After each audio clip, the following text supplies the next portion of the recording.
I'm standing on the stage here at Willow Creek Community Church, and it's right here that the broadcast of the Global Leadership Summit emanates from.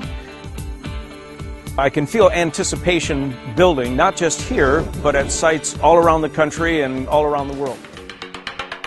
Og det som kommer fram över otroligt gott och rått, och jag får brukt det i nekton sammanhang. Att alla läraren hickar efter det bästa, húsinum och virkar för att få det bästa fram.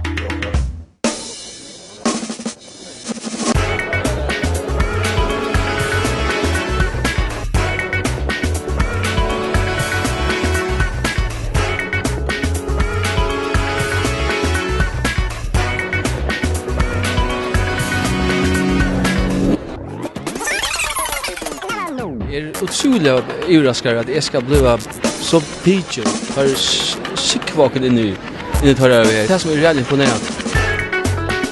Fyra så halva otroligt över. Simpelt, rakt upp sig.